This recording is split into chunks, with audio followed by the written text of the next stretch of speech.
We're going to be seeing a lot more Dragon Riders in a couple months, with the Game of Thrones prequel finally premiering in the summer. There's also going to be some vacant dragons without a bonded partner. And I don't think House of the Dragon's writers are going to delve into how Targaryens are capable of this feat, because even the main books leave it up in the air.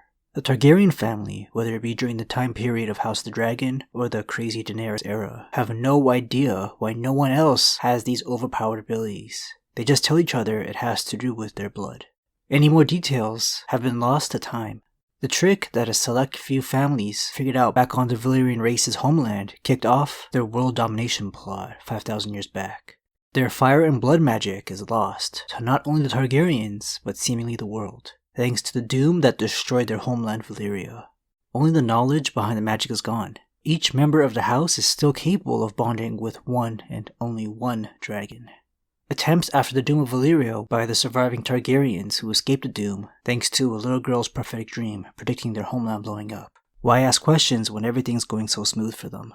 Targaryens have an unproportionate amount of magic users. Riding and bonding with a dragon is only one of their tricks. Many family members we get up close and personal with have prophetic dreams or visions that just come to them at times without control. It makes sense as to why the original dragon tamers thousands of years back didn't want to share their findings. Since their blood magic was a success, their descendants only needed to keep the bloodline as pure as possible. That way, the secrets were hidden from the general world and the magic kept doing its magic. The only statement the Valyrian Dragonlords made was they were descended from dragons and kin to the ones they now controlled. Who knows if they truly believed this?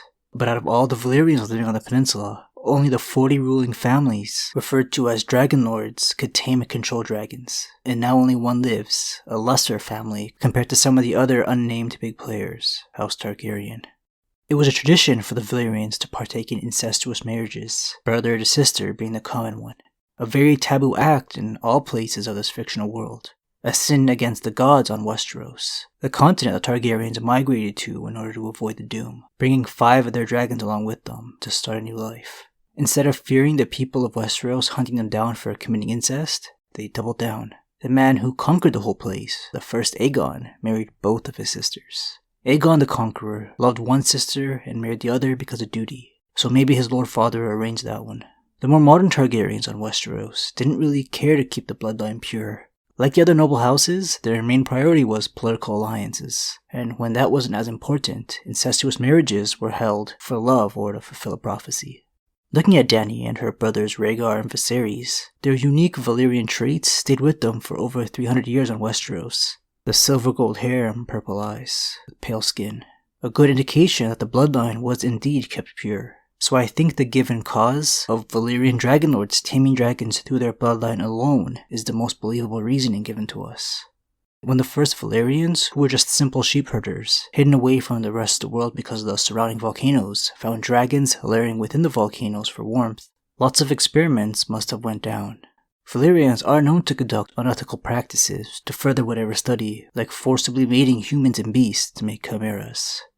Fire and blood magic was their specialty after taming dragons, using it to forge the strongest steel or building with incredible malleable and durable stone using dragon fire.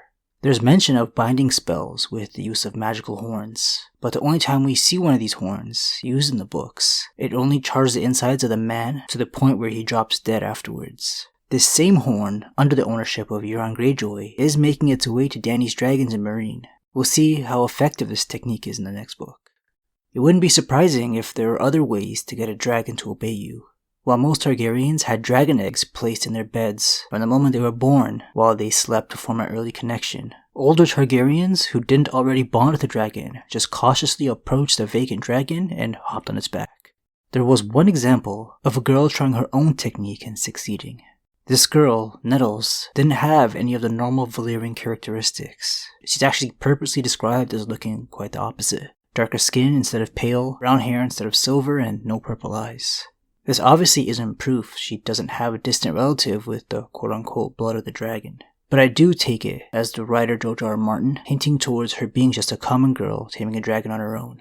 She treated the beast like any other wild animal, earning its trust by feeding it sheep every day, till she could get on its back and somehow communicate with it. Dragons are said to be extremely intelligent, so that could tie into why her dragon could understand her commands, if magic wasn't flowing through her veins. In another part of the world, further east, ancient scripts from Asshai try to claim the birth and taming of dragons instead of the Valyrians. They even go as far as saying they taught the Valyrians their arts before coincidentally disappearing from the world. The exact quote from the lore book, World of Ice and Fire, being, "Dragons first came from the shadow, a place where all of our learning fails us." These Asshai histories say that a people so ancient they had no name first tamed dragons in the shadow and brought them to Valyria, teaching the Valyrians their arts before departing from the annals. There are supposedly dragon eggs in the Shadowlands that have long since been petrified. It's where Dany got hers, if we believe Valyria. But there are dragon skeletons everywhere, all over this world.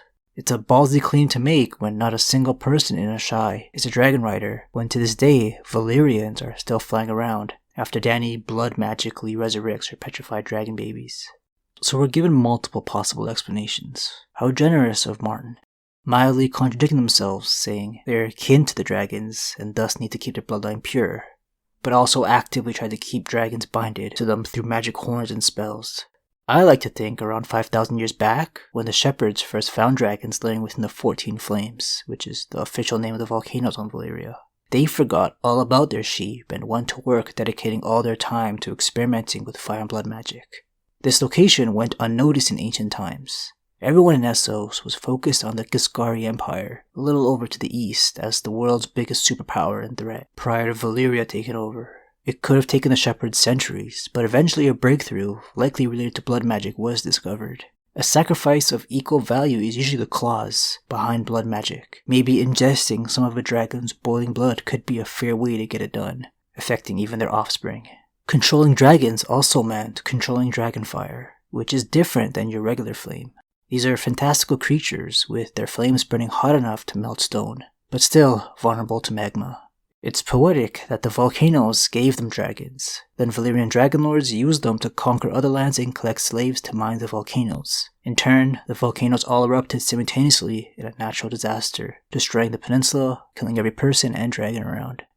Daenerys' experience with taming her bonded beast, Drogon, didn't go as smoothly as some of the other Targaryens described in the lore books. Drogon was particularly difficult to bend to her commands. She needed to use a whip just to get it from killing her, but it was a very chaotic environment to go for a first flight on its back. Many in the area were trying to kill the dragon, but the two have always been connected, a much stronger bond compared to the other two dragons she considered to be her children.